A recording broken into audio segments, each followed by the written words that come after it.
Telangana high court ने मुकामी इदारा-जात के इंतखाबात में BC रिजर्वेशन पर अहम फैसला सुनाया। हुकूमत के जारी करदा जियो नंबर 9 के निफाज पर अबूरी हुक्म इम्तना जारी कर दिया।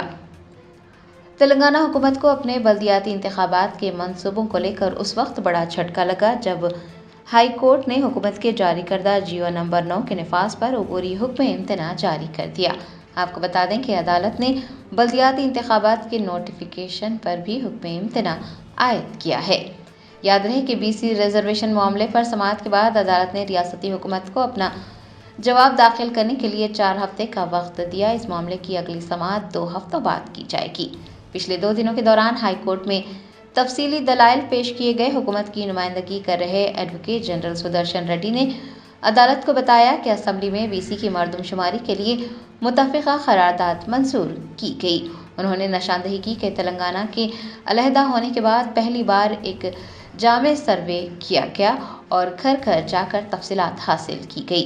सुदर्शन रेड्डी ने दलील दी कि सुप्रीम कोर्ट की वजाहत के मुताबिक बल्दियाती इंतखाबात का नोटिफिकेशन जारी होने के बाद अदालतों को मुदाखलत नहीं करनी चाहिए। उन्होंने जोर दिया कि रिजर्वेशन की फराहमी मरदमशुमारी के दुरुस्त आदाद-ओ-शुमार और कानून साजी के इत्तेफाक राय पर मबनी है, इसीलिए उसे बरकरार रखा जाना चाहिए। वज़ीर आला तेलंगाना रेवंत रेड्डी ने Konda Laxman Telangana state horticulture university के तैयार किए गए Telangana state horticulture development plan 2025 की नकाब कुशाई की। Konda Laxman Telangana state horticulture university ने Telangana state horticulture development plan 2025 तैयार किया है। इस मंसूबे के तहत बागबानी फसलों की पैदावार को बढ़ाने के लिए इक़दाम किए जाएंगे। 2030 तक अपनाए जाने वाले अहदाफ का तयन किया गया है। वज़ीर आला ने जुमेरात को डॉक्टर BR अम्बेडकर सेक्रेटरीट में इस मंसूबे की नकाब कुशाई की। इस मौके पर वज़ीर ज़राअत Tummala Nageswara Rao, chief secretary Ramakrishna Rao, university के vice chancellor D Raji Reddy और दीगर ओहदेदार मौजूद थे।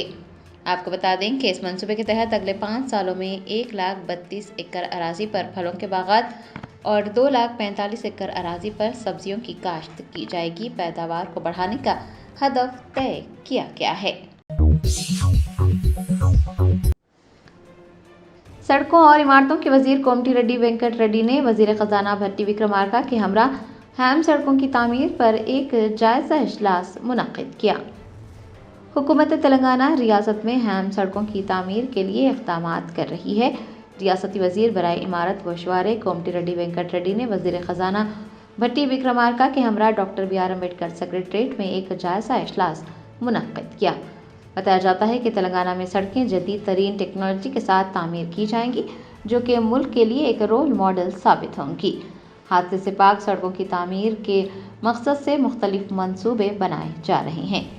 रियासती वजीर कोमटी रेड्डी वेंकट रेड्डी ने बताया कि मरहलावार तरीक़ों में अहम सड़कों की तामीर की जाएगी ताकि हर असम्बली हल्के को यकसा तरजीह मिल सके। उन्होंने बताया कि पहले मरहले में 10,986 करोड़ रुपये की लागत से 5,587 किलोमीटर अहम सड़कों की तामीर के लिए आने वाले महीनों में टेंडर्स भी जारी किए जाएंगे। मंडल मराकज से ज़िला मराकज तक डबल लेन की सड़कें और ज़िला मराकज से रियासती दारुल हुकूमत तक 4 लेन की सड़कें तामीर की जाएगी। कोमटी रेड्डी वेंकट रेड्डी ने अहम सड़कों की तामीर में तेज़ी लाने के लिए हर तरह से ताउन करने पर वज़ीर आला रेवंत रेड्डी और नायब वज़ीर आला भट्टी विक्रमार्का का शुक्रिया अदा किया। जायजा इजलास में स्पेशल चीफ सेक्रेटरी विकास राज, R&B और फाइनेंस महकमों के अफसरान और इंजीनियरों ने हिस्सा लिया। AIMIM याकुतपुरा रुकने असम्बली जाफर हुसैन मिराज ने गंगानगर नाले के कामों का जायजा लिया। बेस्ट असदुद्दीन ओवैसी सदर कुल हिंद मजलिस इत्तेहादुल मुस्लिमीन की हिदायत पर याकुतपुरा के रुकने असम्बली जाफर हुसैन मिराज ने जुमेरात को हैदर होटल के करीब गंगानगर नाले के तामीरी कामों की पेशरफ्त का जायजा लिया और इस सिलसिले में तफसीलात हासिल की। उन्होंने बताया कि CC रोड्स, लाइटनिंग और इलाके को खूबसूरत बनाने के काम जल्द ही मुकम्मल किए जाएंगे। इस मौके पर मजलिस के इब्तिदाई सुदूर मोतमदीन और सरगर्म कारकुनान भी देखे गए। गंगानगर नाला हैदर होटल के सामने जो बैलेंस वर्क था वो काम चल रहा है, जिसके इंस्पेक्शन के लिए मैं खुद आया हूँ, क्योंकि अल्लाह के फजल से गंगानगर नाले का मेन काम हो गया है। यहाँ से जो बैलेंस वर्क हैदर होटल से लेके डबिलपुरा नाले में जो बैलेंस वर्क था उसका काम का जो काम शुरू हुआ है उसका मैं इंस्पेक्शन करने के लिए आया हूँ। नक़ीब मिल्लत बैरिस्टर असदुद्दीन अवैसी साहब की निगरानी में और हबीब मिल्लत जनाब अकबरुद्दीन अवैसी साहब की निगरानी के अंदर याकूतपुरा असम्बली कॉन्स्टिट्यूंसी में काम बहुत ही अच्छे अल्हम्दुलिल्लाह तेज़ी से चल रहे हैं। उसका मुआयना करने के लिए मैं और हमारे यहाँ के रिन बाज़ार के मुकामी कारपोरेटर जनाब वासिफुद्दीन साहब भी मेरे साथ मौजूद है। और ख़ास बात यह है कि मजलिस के वर्कर सदर मुतमदीन के अलावा गंगानगर के तमाम एरिया के लोग अल्हम्दुलिल्लाह न सिर्फ खुश है बल्कि काम से पूरा मुतमईन है, जिसके लिए मैं ख़ुद भी आए दिन गंगानगर आता हूँ। इन लोगों का डिमांड है इंशाअल्लाह ताला ये नाला मुकम्मल होने के बाद पूरी VDCC रोड का काम चालू होगा और पूरी मॉडर्न लाइटिंग यहाँ पर लगाई जाएगी। और यहाँ के लोगों का जो दूसरा भी डिमांड है इंशाअल्लाह खूबसूरती लाने के लिए जो भी इन लोग मशवरा देंगे वो काम भी कराने की भरपूर कोशिश करेंगे। आप इंशाअल्लाह ताला बस्ती वालों से खुद आप बात करिए। बहुत बहुत शुक्रिया। BRS के कारगुजार सदर KTR ने RTC किरायों में इजाफे पर कहा कि एक जानिब कांग्रेस हुकूमत खवातीन के लिए मुफ्त बस स्कीम का ऐलान करती है तो दूसरी जानिब मर्दों और बच्चों के लिए किरायों में इजाफा कर रही है। भारत राष्ट्र समिति के कायदीन ने जुमेरात को RTC किरायों में इजाफे पर ज़बरदस्त एहतजाज किया। रियासत में RTC बसों के किराए में इजाफे के खिलाफ BRS के कायदीन ने अवाम के साथ बसों में सफ़र करते हुए अपना एहतजाज दर्ज करवाया। BRS के कारगुजार सदर KTR व दीगर ने भी एहतजाज में हिस्सा लिया। सभी अवामी बसों में सफ़र करते हुए बस भवन पहुंचे। इस मौके पर मीडिया से बात करते हुए KTR ने रियासती हुकूमत पर नुक्ताचीनी की और कहा कि जो ट्रांसपोर्ट मिनिस्टर हैं वो अपने ही काबिनी साथी की इज्जत नहीं कर सकते, उनसे अवाम के लिए क्या उम्मीद रखी जा सकती है। KTR ने कहा कि एक जानिब कांग्रेस हुकूमत खवातीन के लिए मुफ्त बस स्कीम का ऐलान करती है तो दूसरी जानिब मर्दों और बच्चों के लिए किरायों में इजाफा कर रही है। उन्होंने याद दिलाया कि हुकूमत ने पहले ही कहा था कि मुफ्त बस स्कीम की वजह से RTC को फ़ायदा हो रहा है, मगर अब इसी स्कीम का बोझ अवाम पर डालकर हुकूमत अपने ही बयान से मुनहरिफ हो रही है। भारत राष्ट्र समिति के कायदीन ने पुरजोर मुतालबा किया है कि अवाम पर बढ़ता हुआ माली बोझ फौरी तौर पर हटाया जाए और RTC किरायों में किए गए इजाफे को वापस लिया जाए। एहतजाज के दौरान पार्टी कायदीन और कारकुनान ने हुकूमत मुखालिफ नारेबाजी की और इल्ज़ाम लगाया कि सिर्फ अपने सियासी मफाद के लिए हुकूमत इस तरह के फैसले कर रही है, वो अवाम की फलाह व बहबूद के लिए गैर संजीदा है। బస్ స్టాండ్లను కుదబెట్టి అప్పులు చేస్తున్నావు రేవంత్ రెడ్డి. ఇవాళ ఆర్టీసీని ప్రైవేట్ పరం చేసే కుట్ర చేస్తున్నావు. పేద మధ్యతరగతి ప్రజల మీద భారం పెంచినావు. పెంచిన బస్ ఛార్జీలు వెంటనే దించాలని చెప్పి మేము డిమాండ్ చేస్తున్నాం. పెంచిన అదేవిధంగా బస్ పాసుల ధరలు కూడా దించాలని మేము ఈరోజు డిమాండ్ చేస్తా ఉన్నాం. టోల్ గేట్ల పేరు మీద ధరలు పెంచినావు. పండుగల పేరు మీద ధరలు పెంచినావు. రౌండ్ ఫిగర్ పేరు మీద ధరలు పెంచినావు. సిటీ బస్సుల్లో 50% ధరలు పెంచినావు. ఎన్నిసార్లు పెంచుతావు? నీ 20 నెలల్లో 5 సార్లు బస్ టికెట్లు పెంచి పేదల ఉసురు పోసుకుంటున్నావు. ఆడోళ్ళకి ఫ్రీ అన్నావు, మగోళ్ళ దగ్గర డబ్బులు వసూలు చేస్తున్నావు. ఈ ఆడికాడికి అయిపోయా. భార్య ఫ్రీ అంటే భర్త దగ్గర డబ్బులు వసూలు చేస్తే నువ్వు ఏం ఫ్రీ చేసినట్టుగా సమానం అయిపోయా. ఇప్పటికైనా రేవంత్ రెడ్డి గారు పెంచిన ధరలు తగ్గించాలని, ఆర్టీసీ కార్మికులను ప్రభుత్వ ఉద్యోగులుగా గుర్తించాలి, ప్రభుత్వ ఉద్యోగులుగా ఆర్టీసీ కార్మికులను గుర్తించాలని మేము డిమాండ్ చేస్తూ ఈ రోజు ఈ నిరసన కార్యక్రమాన్ని చేపట్టాం. ఆర్టీసీ బస్ ఎక్కి ఆర్టీసీ ఎండీ ఆఫీస్ కోసం ఎండీ గారికి మెమోరాండం ఇచ్చి పెంచిన ఛార్జీలు దించాలి, ఆర్టీసీ కార్మికులను ప్రభుత్వ ఉద్యోగులుగా గుర్తించాలి.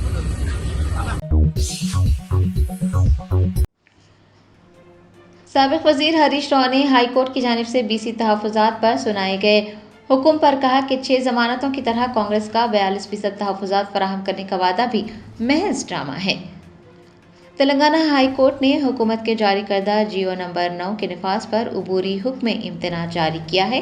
साबिक वजीर हरीश राव ने इस पर अपना रद्द-ए-अमल जाहिर करते हुए कहा कि 6 जमानतों की तरह कांग्रेस का 42% तहफ़्फ़ुज़ात फराहम करने का वादा महज ड्रामा है। उन्होंने पूछा है कि मरकज़ में 55 साल इक़्तिदार में रहने के बाद कांग्रेस ने क्यों कभी BC रिजर्वेशन के लिए जद्दोजहद नहीं की। हरीश राव ने कहा कि अगर कांग्रेस वाकई मुखलिस है तो दिल्ली में कांग्रेस के कौमी कायदीन जद्दोजहद कर सकते हैं। भारत राष्ट्र समिति हमेशा उनका साथ देने के लिए तैयार है। साबिक वज़ीर ने कहा कि गुज़िश्ता इंतखाबात में BC तबके को धोखा देकर इक़्तिदार में आने वाली कांग्रेस पार्टी ने कोई इक़दामात नहीं किए। उन्होंने इल्ज़ाम आयद किया कि बल्दियाती इंतखाबात में कामयाबी हासिल करने की साजिशें नाकाम हो गई हैं। रेवंत रेड्डी जो 22 माह तक दिल्ली में बीसी रिजर्वेशन के लिए जद्दोजहद करने के दावे करते हैं, उन्होंने एक नया ड्रामा तैयार किया। कोई खुलूस नीयत से काम नहीं किया गया।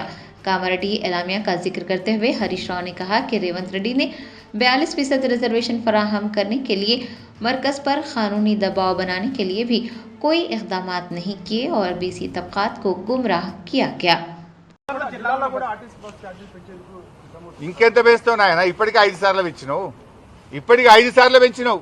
ఏదో ఒక ముసుగు, రౌండ్ ఫిగర్ అని ఒకసారి, టోల్ గేట్ అని ఒకసారి, పండుగలని ఒకసారి, బస్ పాస్లని ఒకసారి, సిటీ బస్సులని ఒకసారి, ఎలక్ట్రిక్ బస్సులని సర్ఛార్జ్ అని ఒకసారి. ఎన్నిసార్లు పెంచుతావు? వెనకట 3 పైసలు 5 పైసలు పెంచితేనే పెద్ద పోరాటాలు జరిగేది. నువ్వు ఒకటేసారి డబుల్ చేస్తున్నావు. అంటే ఇదేందా? మహిళలకు ఫ్రీ అంటావు, పిల్లల మీద, పిల్లల బస్ పాస్ల మీద, మగవాళ్ళ మీద డబుల్ వసూలు చేసి ఇదేం ఫ్రీ? ఇంటి సంసారంలో ఉండే పైసలు గవ్వే కదా. ఈ చేయితో ఇస్తున్నావు, ఆ చేయితో గుంజుతున్నావు. తేడా ఏమున్నది? ఎడమ చేయితో ఇచ్చినావు, కుడి చేయితో గుంజుతున్నావు.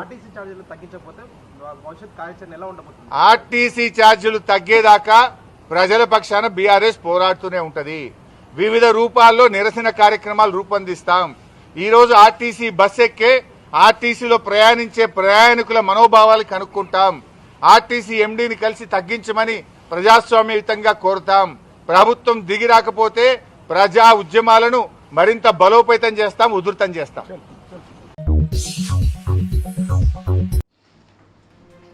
तेलंगाना हाईकोर्ट की जानिब से जियो नंबर 9 पर अबूरी हुक्म इम्तना जारी करने के बाद बीसी तबकात ने शदीद एहतजाज दर्ज करवाया। हाईकोर्ट के करीब शदीद कशीदगी देखी गई। तेलंगाना हाईकोर्ट ने बल्दियाती इंतखाबात के नोटिफिकेशन पर रोक लगाई है। हुकूमत के जारी करदा जियो नंबर 9 पर भी अबूरी हुक्म इम्तना जारी कर दिया है। जैसे ही अदालत ने ये फैसला सुनाया, हाईकोर्ट के अहाते में शदीद कशीदगी फैल गई। बीसी तबकात ने एहतजाज दर्ज करवाया और नारेबाजी की।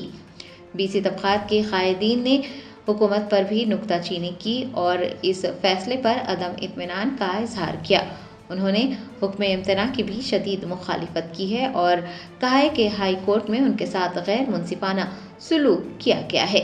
बीसी एसोसिएशन के कायदीन ने हाई कोर्ट के गेट नंबर 4 पर हुकूमत मुखालिफ नारे लगाए और सड़क पर एहतजाज करने की कोशिश की। ताहम पुलिस ने फौरन मुदाखलत करते हुए उन्हें एहतजाज से रोककर उन्हें तहवील में ले लिया। समझा जा रहा है कि हाई कोर्ट के हुक्म इम्तना की वजह से बल्दियाती इंतखाबात का अमल भी रुक जाएगा और इसी तनाजुर में बीसी एसोसिएशन ने रियासतगीर सतह पर बंद का ऐलान किया है। नलगुंडा जिले के नकरेकल में बारिश के बाद किसानों का धान सैलाब में बह गया। किसानों ने उन्हें राहत पहुंचाने की मांग की। तफसीलात के मुताबिक नलगुंडा जिले के मुख्तलिफ मुकामात पर शदीद बारिश की वजह से किसानों को मुश्किलात का सामना रहा। नकरेकल में किसानों का धान सैलाब में बह गया। गुज़िश्ता रात शदीद बारिश के नतीजे में PACS सेंटर में रखा धान सैलाबी पानी में बहने के बाद से किसान शदीद परेशान हैं। उनका कहना था कि उन्होंने 6 माह मेहनत करने के बाद जो धान की काश्त की थी वो सैलाब में बह गई। उन्होंने हुकूमत से फ़ौरन राहत पहुंचाने की मांग की है। BRS रहनुमा हरीश राव ने RTC बस किरायों में इजाफे पर नाराजगी जाहिर की। पूछा टिकट की कीमत में और कितना इजाफा किया जाएगा। साबिक वजीर व BRS रहनुमा हरीश राव ने कांग्रेस हुकूमत पर तनकीद करते हुए RTC के किरायों में इजाफे के खिलाफ पार्टी के चलो बस भवन के एहतजाज से कबल BRS के कायदीन और MLAs को नज़रबंद करने की मजम्मत की। उन्होंने इस इक़दाम को गैर जमहूरी और जाबिराना करार दिया। कहा, रेवंत रेड्डी हुकूमत ने आईनी हुकूक़ को पामाल किया है। हरीश राव ने अपनी रिहाइशगाह पर मीडिया से बात की और कहा कि कांग्रेस हुकूमत पुरअमन एहतजाज पर मुंतखब नुमाइंदों को गिरफ्तार कर रही है। उन्होंने पूछा है कि क्या ये जमहूरियत है या आमिरियत। हरीश राव ने कहा कि सियासी अदम तहफ़्फ़ुज़ की वजह से पार्टी के कायदीन और कारकुनान को गिरफ्तार किया गया है। उन्हें फ़ौरन रिहा किया जाना चाहिए। हरीश राव ने बार बार RTC किरायों में इजाफे पर हुकूमत को आड़े हाथों लिया। उन्होंने पूछा है कि सिर्फ 20 महीनों में किरायों में 5 मरतबा क्यों इजाफा किया गया। हरीश राव ने कहा कि चीफ मिनिस्टर ने ख़वातीन के लिए तो बसों में मुफ्त सफ़र की सहूलत फराहम की है और उसके बाद से किरायों में इजाफा किए जा रही है। तलबा पर भी बोझ डाला जा रहा है। साबिक वज़ीर ने कहा कि कांग्रेस हुकूमत मरहलावार आरटीसी को खानगियाने की कोशिश कर रही है। उन्होंने कहा कि उप्पल और मियाँपुर में आरटीसी वर्कशॉप्स और डिपो के साथ साथ कई बस स्टैंड्स को अराजी के सौदे के जरिए 1500 करोड़ रुपये इकट्ठा करने के लिए गिरवी रख दिया गया है। उन्होंने कहा कि कांग्रेस लहात के नाम पर पब्लिक सेक्टर के इदारों को बेचना चाहती है और ये कारकुनों और मुसाफिरीन के साथ धोखाधड़ी है। हरीश राव ने चीफ मिनिस्टर पर मुनाफिकत का भी इल्ज़ाम आयद किया। उन्होंने कहा कि जब तक बस किरायों में इजाफे को वापस नहीं लिया जाता, भारत राष्ट्रीय समिति अपनी अवामी तहरीक जारी रखेगी। ఇంకెంత వేస్తావు నాయన? ఇప్పటికే 5 సార్లు పెంచినావు. ఏదో ఒక ముసుగు, రౌండ్ ఫిగర్ అని ఒకసారి, టోల్ గేట్ అని ఒకసారి, పండుగలని ఒకసారి, బస్ పాస్లని ఒకసారి, సిటీ బస్సులని ఒకసారి, ఎలక్ట్రిక్ బస్సులని సర్ఛార్జ్ అని ఒకసారి. ఎన్నిసార్లు పెంచుతావు? వెనకట 3 పైసలు 5 పైసలు పెంచితేనే పెద్ద పోరాటాలు జరిగేది. నువ్వు ఒకటేసారి డబుల్ చేస్తున్నావు. అంటే ఇదేందా? మహిళలకు ఫ్రీ అంటావు, పిల్లల మీద, పిల్లల బస్ పాస్ల మీద, మగవాళ్ల మీద డబుల్ వసూలు చేసి ఇదేం ఫ్రీ? ఇంటి సంసారంలో ఉండే పైసలు గవ్వే కదా. ఈ చేయితో ఇస్తున్నావు, ఆ చేయితో గుంజుతున్నావు. తేడా ఏమున్నది? ఎడమ చేయితో ఇచ్చినావు, కుడి చేయితో గుంజుతున్నావు. ఆర్టీసీ ఛార్జీలు తగ్గేదాకా ప్రజల పక్షాన బీఆర్ఎస్ పోరాడుతూనే ఉంటది. వివిధ రూపాల్లో నిరసన కార్యక్రమాలు రూపొందిస్తాం. ఈ రోజు ఆర్టీసీ బస్ ఎక్కే, ఆర్టీసీలో ప్రయాణించే ప్రయాణికుల మనోభావాలు కనుక్కుంటాం. ఆర్టీసీ ఎండీని కలిసి తగ్గించమని ప్రజాస్వామ్యయుతంగా కోరుతాం. ప్రభుత్వం దిగి రాకపోతే ప్రజా ఉద్యమాలను మరింత బలోపేతం చేస్తాం, ఉధృతం చేస్తాం.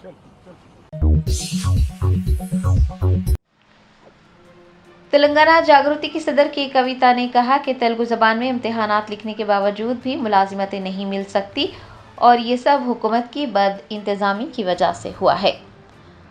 तेलंगाना जागृति की सदर व साबिक रुकन पार्लियामेंट के कविता ने जुमेरात को कहा कि वो चाहती हैं कि न सिर्फ तेलुगु ज़बान में हुक्मरानी की जाए बल्कि अदालतों के फैसले भी तेलुगु ज़बान में ही सुनाए जाएं। उनका कहना था कि हकीकत यह है कि अगर तेलुगु ज़बान में इम्तिहानात लिखे भी जाते हैं तो मुलाजिमतें नहीं मिल सकती और ये एक अलमिया है जो हुकूमत की बद इंतज़ामी की वजह से हुआ है। నేను తెలుగు భాషను బాగా అభిమానిస్తాను. తెలుగు బాగుండాలని కోరుకుంటా. మన రాష్ట్రాల్లో పరిపాలనే కాదు, న్యాయస్థానాల్లో తీర్పులు కూడా తెలుగులో ఉండాలని కోరుకునేటటువంటి వ్యక్తిని నేను. మరి ఇవాళ తెలుగులో ఎగ్జామ్ రాస్తే మార్కులు వస్తలేవంటే, తెలుగులో ఎగ్జామ్ రాస్తే ఉద్యోగాలు వస్తలేవంటే ఏడికి పోవాలి మనం? ఇప్పటికే న్యాయమూర్తులకు తెలుగు రాక న్యాయం అందుతలేదు ప్రజలకని నెత్తి నోరు బాదుకుంటున్నాం మనం. గ్రామాల్లో ఉన్నటువంటి ఒక్క మనిషి కూడా కోర్టు అంటే భయపడతారు, కసీర్ అంటే భయపడతారు. ఎందుకంటే వాళ్ళు ఏం మాట్లాడతారో మనకు అర్థం కాదు. మరి ఇదే ఒరవడి కొనసాగిస్తూ ఇంగ్లీష్ వచ్చినోని తీసుకుపోయి రేపు గ్రామాలలో, జిల్లా కేంద్రాల్లో పనిచేయమంటే మన ఊర్లో ఉన్న ప్రజల బాధ వాళ్ళకి ఎట్లా అర్థమవుతుంది? ఖచ్చితంగా గ్రూప్ 1 ఎగ్జామ్స్ తెలుగులో రావాలి. ఏవైతే ఫండమెంటల్ మిస్టేక్స్ జరిగినాయో, కనీసం తెలుగు పేపర్ లేకుండా క్వాలిఫైయింగ్ ఎగ్జామ్ ఏదైతే పెట్టినరో ఆ బేసిస్ మీద కూడా మనం న్యాయస్థానాల్లో పోరాటం చేద్దాం. తెలుగు మీడియం వచ్చిన వాళ్ళని ఫిల్టర్ చేసేటటువంటి ఈ ప్రక్రియను కూడా ప్రశ్నిద్దాం. తప్పకుండా తెలుగు మీడియం, అదేవిధంగా ఉర్దూ మీడియంలో రాసినటువంటి వాళ్ళందరికీ కూడా న్యాయం జరిగే వరకు పోరాటం చేద్దామని ఈ సందర్భంగా మీకు తెలియజేస్తూ, जुबली हिल्स हल्के के बाद राजेंद्र नगर असेंबली हल्के में भी कांग्रेस बाकी कार्ड मुहिम का आगाज हुआ। बीआरएस के इंचार्ज पी कार्तिक रेड्डी ने अवाम से मुलाकात करते हुए बाकी कार्ड तकसीम किए। राजेंद्र नगर असेंबली हल्के के मेलार देवपल्ली डिवीजन में BRS party incharge P Karthik Reddy की क़यादत में बाकी कार्ड मुहिम का आगाज हुआ। इस मौके पर कार्तिक रेड्डी ने अवाम से मुलाकात की और कहा कि कांग्रेस पार्टी ने अवाम से किए गए वादों को फरामोश कर दिया है और अवाम को गुमराह कर रही है, जिसकी भारत राष्ट्रीय समिति सख्त मजम्मत करती है। उन्होंने कहा कि भारत राष्ट्रीय समिति अवामी धोखाधड़ी के खिलाफ जमहूरी जद्दोजहद के लिए बिल्कुल तैयार है। कार्तिक रेड्डी ने बताया कि कांग्रेस बाकी कार्ड के जरिए ये मुहिम इस मकसद से चलाई जा रही है ताकि तबका ये जान सके कि कांग्रेस हुकूमत ने उनके साथ किस कदर नाइंसाफ़ी की है। बीआरएस रहनुमा ने याद दिलाया कि इंतखाबात से कबल केसीआर बार बार कहा करते थे कि अगर धोखा खाएंगे तो पछताएंगे और आज वो बात बिल्कुल सच साबित हो गई है। कार्तिक रेड्डी ने राहुल गांधी पर भी तनकीद की और कहा कि राहुल गांधी ने वादा किया था कि पहले काबीना इजलास में तमाम वादों को पूरा किया जाएगा, लेकिन अब तक 30 से ज़ायद काबीनी इजलास हो चुके हैं, किसी भी वादे को पूरा नहीं किया गया। उन्होंने रेवंत रेड्डी और मल्लू भट्टी विक्रमार्का पर भी नुक्ताचीनी की और कहा कि वो अपने वादों से मुकर रहे हैं। बीआरएस रहनुमा ने खबरदार किया कि अगर अवाम गलती से भी कांग्रेस को वोट देगी तो फिर किसानों की रियायती स्कीम रईतु बंधु को भी बंद कर दिया जाएगा। उन्होंने अफसोस जाहिर किया कि कांग्रेस की नाअहल हुक्मरानी में किसान, बेरोजगार, खवातीन, बुजुर्ग तमाम तबकात मुश्किलात से दोचार हैं। पुराने शहर के इलाके सुल्तान शाही में एक मुस्लिम नौजवान का नाम पूछकर उसे मारा पीटा गया। एआईएमआईएम एमएलसी मिर्जा रहमत बेग ने छतरी नाका एसीपी के दफ्तर के रूबरू एहतजाज करते हुए मारपीट करने वालों के खिलाफ कार्रवाई करने की मांग की। तफसीलात के मुताबिक ईदी बाजार के रहने वाले 17 साल मोहम्मद नदीम ऑनलाइन कंपनी के डिलीवरी बॉय के तौर पर काम करते हैं। मंगल की शाम वो कुछ सामान पहुंचाने जा रहे थे कि तेज़ बारिश हुई और उन्होंने एक मकान के साए में पनाह ली। इसी मौके पर एक शख्स वहां पहुंच गया और नदीम के वहां रुकने पर सवाल किया और उसका नाम भी पूछा गया।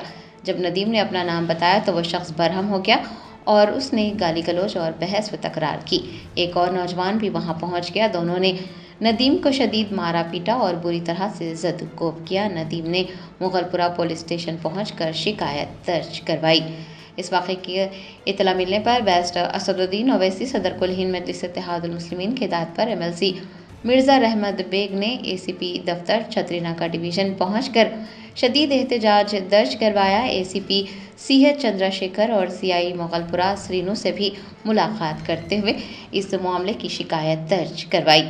उनके हमरा मल्लपल्ली के कॉरपोरेटर जफर खान, मजलिस के सीनियर लीडर, सरगर्म कारकुनान व दीगर भी मौजूद थे। बाद अज़ां मिर्ज़ा रहमत बेग ने नदीम के अफराद ख़ानदान से भी मुलाकात की और इस वाक़े की तमाम तर तफसीलात भी हासिल की। अस्सलाम वालेकुम। मेरा बेटा नदीम कुरैशी कल जिस पे अटैक हुआ था, मैं पीएस अप्रोच करी थी।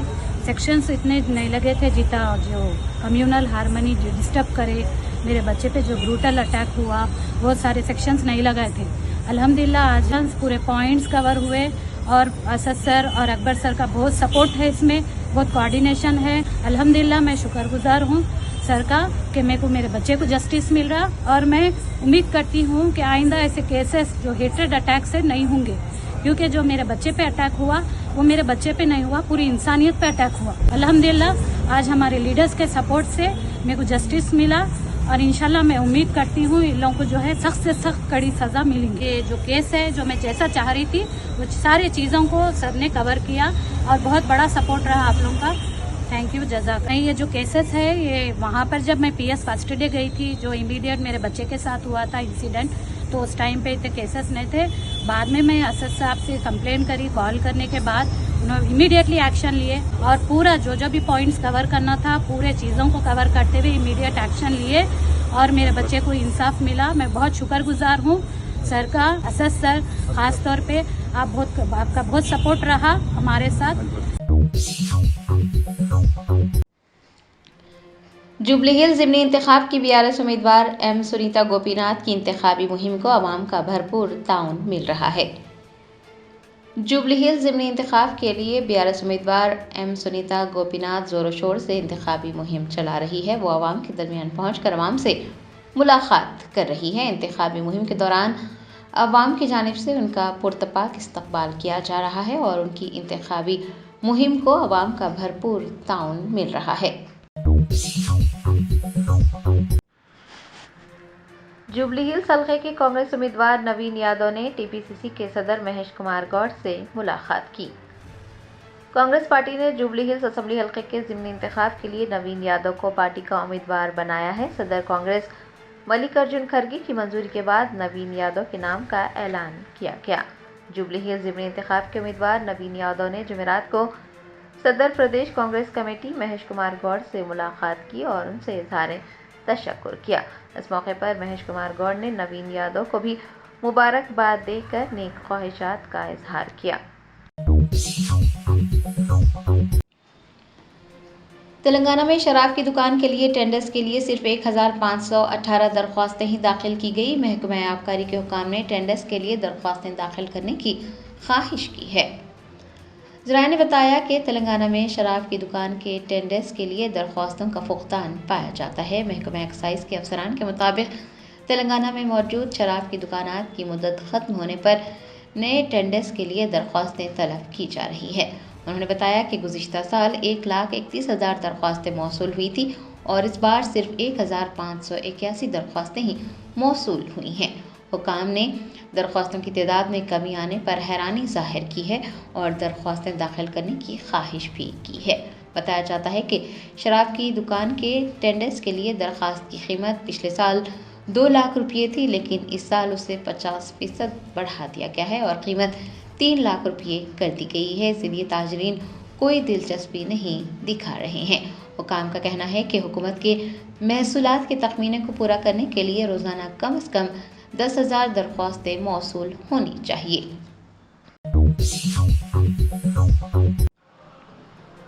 आरजेडी लीडर तेजस्वी यादव ने महागठबंधन के इक़्तिदार में आने के बाद तमाम खानदानों को मुलाजिमतें फराहम करने का ऐलान किया है। बिहार असम्बली इंतखाबात के पेश नज़र आरजेडी लीडर तेजस्वी यादव ने ऐलान किया है कि महागठबंधन के इक़्तिदार में आने के बाद वो तमाम खानदानों को मुलाजिमत फराहम करेंगे।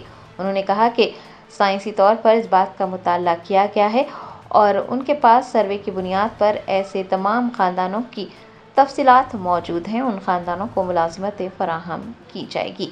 तेजस्वी यादव का कहना था कि ये सिर्फ ऐलान नहीं है बल्कि इस बात का अहद है कि सबको मुलाजिमतें फराहम की जाए और ये उस वक्त ही मुमकिन है जब अवाम महागठबंधन को अपना कीमती वोट देकर उन्हें इक़्तिदार सौंपेगी।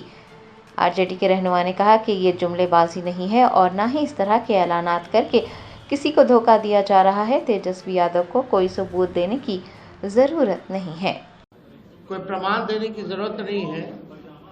और ये जो हम घोषणा जो कर रहे हैं, बहुत लोगों का सवाल होगा कैसे होगा, कब होगा, क्या तरीका है। ये सवाल उस समय भी पूछा गया था 20 में, और उस समय भी हमने कहा था कि ये साइंटिफिक रूप से हम लोगों ने अध्ययन किया है। हम लोगों के पास वैसे सारे परिवारों का डेटा जो है, जो हम लोगों ने सर्वे कराया था, उसके आधार पे हम लोगों के पास है, बिहार सरकार के पास है, किस परिवार के पास नौकरी है, नहीं है। और ये पूरी तरीके से हम अगर घोषणा कर रहे हैं तो ये मेरा प्रण है और जो हो सकता है वही हम करें। कोई जुमलेबाजी नहीं कर रहे, किसी को ठगने का काम नहीं कर रहे। और प्रमाण देने को तेजस्वी को देने की जरूरत नहीं है। हमने वो 17 महीने में काम किया। हमें खुशी है कि हमने वो काम किया, 5 लाख लोगों को नौकरी दी, लेकिन एक कसक है और संतुष्ट तेजस्वी नहीं है। अगर 17 महीने ही नहीं, अगर हमको पूरा 5 साल मिलता तो आप समझ जाओ 17 महीने में अगर 5 लाख नौकरियां तेजस्वी ने दी तो 5 साल में कितना देता। ये इस बात का खुशी तो है कि 5 लाख दिए, लेकिन संतुष्टि नहीं है।